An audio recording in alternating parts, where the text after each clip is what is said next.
¿Y por qué decimos que fue un hecho que cambió el mundo? Bueno, vamos a tratar de recapitular, es un repaso de algunos datos, de algunos hechos que han transcurrido en este año que nos permiten dimensionar el impacto que tuvo ese ataque realizado por Hamás y sobre todo lo que desencadenó en Israel, en Oriente Medio y en todo el mundo, Empezamos por lo que pasaba justamente ese mismo 7 de octubre, lo hemos dicho ya y no lo vamos a dejar de repetir porque no se puede olvidar, sino puede repetirse. 1.200 personas fueron asesinadas, 251 fueron secuestradas. 105 rehenes fueron liberados en el intercambio que se realizó en noviembre en el marco de la única tregua que pudieron alcanzar Israel y Hamás en este año de conflicto. 8 rehenes fueron rescatados con vida en distintas operaciones que hicieron las fuerzas de defensa de Israel y 36 cuerpos de rehenes ya sin vida fueron recuperados. 101 rehenes continúan en Gaza. Y al menos 33 muertos, bueno, en realidad habría que decir ya en las últimas horas se confirmó una muerte más. Es decir, ya estamos hablando de por lo menos un tercio de esos 101 rehenes que están en Gaza, ya sabemos que están sin vida. No hay información confiable realmente sobre el estado, las condiciones en las que están los otros 2 tercios, los cerca de 70. Cosas que han ocurrido a partir justamente de lo que hizo Hamás el 7 de octubre. Bueno, Israel logró en una operación impresionante abatir a Ismael Haniyeh, que decir, no se hizo cargo Israel de esa operación, pero lo cierto es que Ismael Haniyeh, cuando estaba el 31 de julio en Teherán, asistiendo a la jura del nuevo presidente de su país patrocinador, que es Irán, es decir, a la jura del presidente Pezeshkian, estaba resguardado en un edificio que pertenecía a la Guardia Revolucionaria de Irán, quizás en el lugar, creía Haniyeh, más seguro de todo Irán, y allí le pusieron una bomba que terminó con él y con su jefe de seguridad. Pero no solo Israel abatió a Haniyeh, Israel abatió a Mohammed Deif, otro de lo que sería la tríada que manejaba y que maneja Hamás junto con el único que aún hoy permanece prófugo de la justicia y de Israel, que es Yahya Sinwar, pero además abatió a prácticamente todos los jefes militares, a todos los comandantes, a todos los responsables en algún tipo de operación vinculada a lo que ocurrió el 7 de octubre. Hoy, insisto, se trata de una organización Hamás que prácticamente dejó de existir como fuerza militar. Existe sencillamente como grupo que puede hacer algún ataque a modo de guerrilla, pero que no está en condiciones de hacer ni por asomo algo parecido a lo que hizo el 7 de octubre. ¿Qué más pasó? Bueno, Hamás dice que 40.000 gazatíes murieron como parte de los ataques israelíes. Lo cierto es que de lo que se desprende, hasta de los propios números que ofrece Hamás, es que cerca de la mitad eran terroristas.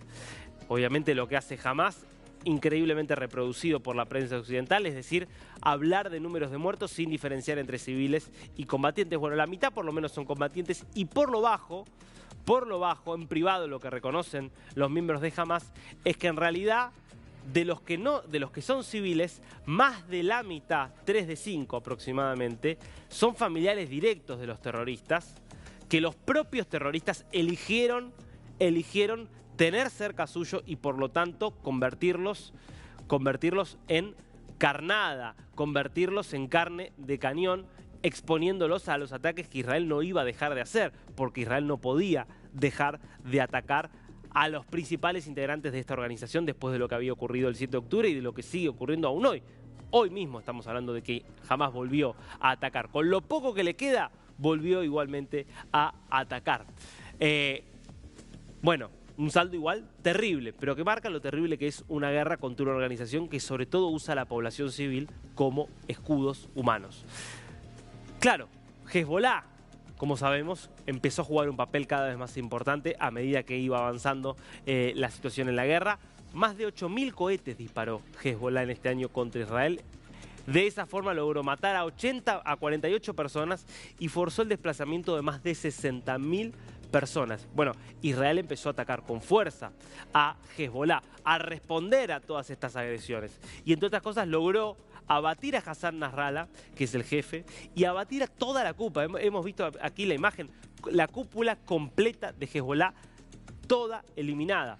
De hecho, el sucesor de Nasrallah hoy está desaparecido después de lo que fue un ataque realizado por Israel contra el comando de inteligencia de Hezbollah en Tajiya, en las afueras de Beirut. Además de que se estima que cerca del 50% de la capacidad militar de Hezbollah está hoy afectada por los distintos ataques que ha realizado Israel. Pero bueno, Israel continúa porque sabe que tiene que ir un poquito más allá para garantizar que Hezbollah deje de hacer lo que hizo hoy mismo, que es disparar 135 cohetes y dejar heridas en los distintos ataques a por lo menos 5 personas.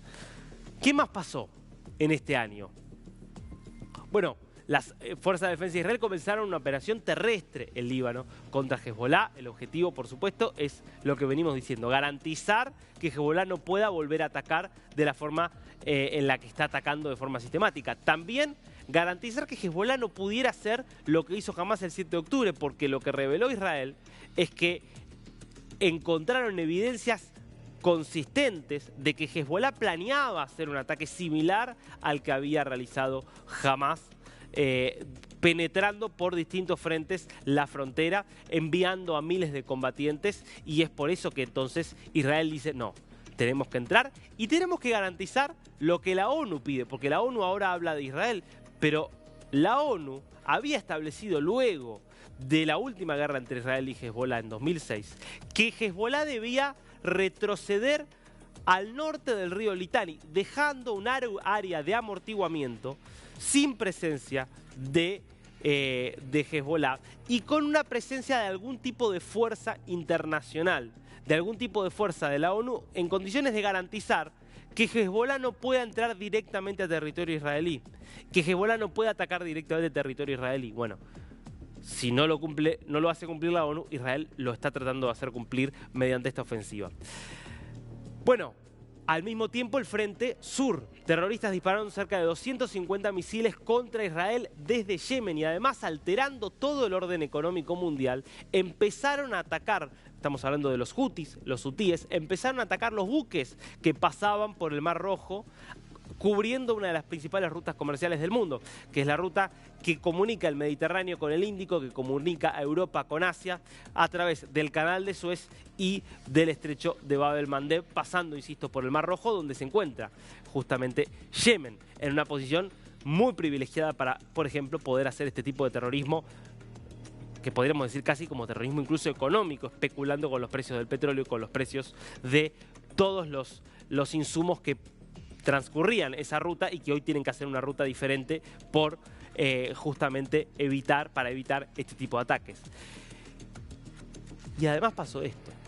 Irán, que nunca en la historia había realizado un ataque directo contra Israel, que había elegido siempre utilizar a sus proxies, utilizar a las organizaciones terroristas que financia, que adoctrina a través de la fuerza Quds de la Guardia Revolucionaria para atacar a Israel, Hezbollah la más importante, Hamás también muy relevante, lo que decimos por supuesto de los hutíes, las milicias que operan en Irak y en Siria. Bueno, después de todo eso, como no fue suficiente, Irán consideró necesario atacar directamente a Israel. Por primera vez en abril, la última vez fue la semana pasada. Son más de 500 misiles y drones los que lanzó Irán en estos dos ataques combinados. Estamos todavía a la espera de la respuesta de Israel a esos ataques. ¿Y por qué esto afectó todo el mundo? Porque lo que se vio también a partir del 7 de octubre es esto que preocupa y tanto. Los ataques antisemitas se multiplicaron en todo el mundo, sobre todo en todo el mundo occidental, donde sí, muchísimas personas que creen que el mundo tiene que ser un lugar libre, donde se defienda la vida, donde se condene el terror. Bueno, obviamente todas esas personas se solidarizaron con Israel y defienden la causa de Israel para combatir al terrorismo. Pero lamentablemente, una cantidad muy importante de personas que ya tenían posiciones antisemitas se sintieron avaladas para poder expresarlas de forma agresiva y violenta.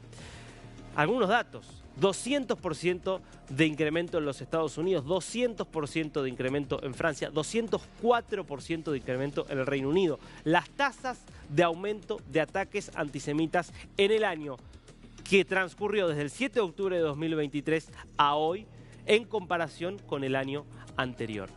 Parte de un mundo que se dio vuelta por completo a partir de lo que hizo Hamás el 7 de octubre. Pero más allá de una cosa, más allá de la otra, más allá de los ataques, la realidad es que Israel sigue hoy quizás más fuerte de lo que estaba hace un año. Y en la búsqueda, con una convicción que no había tenido en ningún otro momento de su historia tal vez, o en pocos momentos de su historia tuvo, de ir hasta el final en el combate contra todo este eje del terror que tiene una cabeza muy clara, que es Irán, y que busca por todos los medios erradicar al Estado judío y por sobre todas las cosas terminar o combatir por todos los medios los valores que representa el mundo occidental que encarna, como sabemos, el Estado de Israel.